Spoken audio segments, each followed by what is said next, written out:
Case in point, let's look again at Haiti. In the 1980s, Haiti was under the control of the very dictatorial regime of the Duvaliers. Both Francois Papa-Doc Duvalier and Jean-Claude Baby Doc Duvalier, they were dictators. They abused their power. They persecuted their citizenry to the point that lots of Haitians fled to the US or other countries for safety because they were not able to exercise basic human rights. They were not able to protest against the government or speak out against the government for what the government was doing that they viewed was not to the benefits of the Haitian people.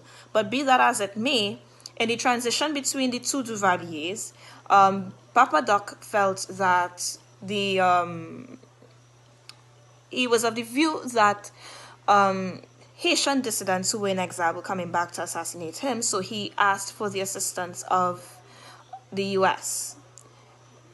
Jean-Claude Duvalier, he was of the view that since my father brought about the political revolution, I will bring about the economic revolution. And it was him that essentially capitulated Haiti into what is now characterized as an aid state, right? My example refers specifically to the destruction of the agricultural industry in Haiti. So, in receipt of U.S. aid from the U.S. aid agency, there was a fever, a swine pig fever. Well, a swine fever, I believe it was called. And the porcine industry in Dominican Republic and the US felt that this would have, because of the deepening interconnectedness of that was happening in the 90s at that point, the late 1980s and the early 1990s at that point, they felt that their pork industry would have been threatened by this, by the swine fever.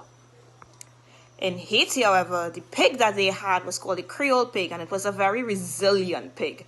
And it was a form of savings for a lot of peasant farmers in Haiti, because this was used to send children to school. You could have used the pig, you could have sold the pig for cash and gotten money to finance family events. It was essentially the stock exchange of Haiti, if you want to consider it like that. So essential was this pig to Haitian farmers, all right? And because of this swine fever, with the agreement of both the Haitian government and the U.S. government and the U.S. aid agency, the authorities felt it necessary to, because there was no cure for the fever that affected these particular pigs, they felt that it was necessary to exterminate the pigs. And trust me, when they say exterminate, they exterminated every single Creole pig that they got their hands on. But and the Haitian farmers were told that they would be compensated with better pigs, right?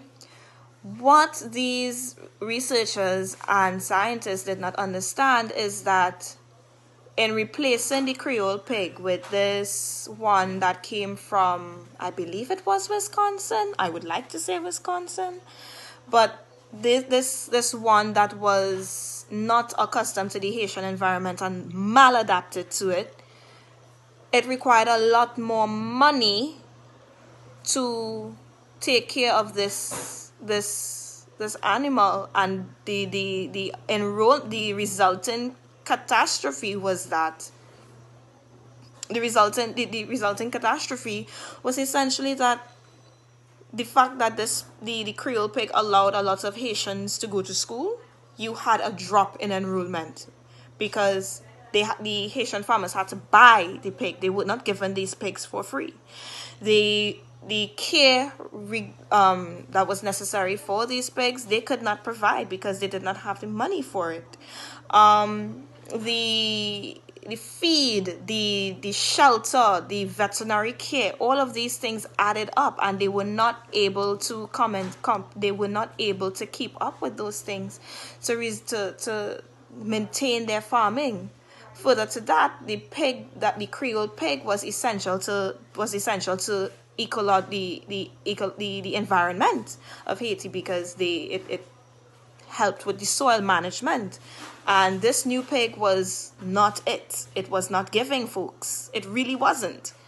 It while the Creole pig could have eaten off of garbage, essentially, this pig required specific feed that had to be imported, right? So the government now has to spend money to buy to import food for these new pigs that is not helping the subsistence farming of small scale farmers. And thus we see the destruction of a whole agricultural industry, or rather a collapse of the Haitian stock exchange as it relates to the Haitian pig, right? So this is an example of the neoliberal reforms. You open up your economy and you kill off a local industry, essentially, and all of this via a civil society agency. Now, that is not to say that civil society is not a force for good. I mean, you have Habitat for Humanity building and constructing homes alongside the HDC, as it is in Trinidad and Tobago. They do this alongside, right? So they're not working as a parallel. They're not an alternative to the government. It's just that they're working alongside, but you're not creating a system where it is, okay, the state is not providing it, therefore we definitely have to go to the NGOs. And this is something that is actually a problem in Haiti, where it is so many NGOs are operating in Haiti that it's undermining the state's ability to provide basic services. So the social contract is broken, right?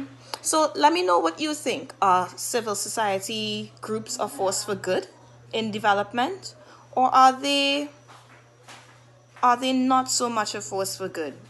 To what extent, essentially, are they holding states accountable? Let me know down below in the comments.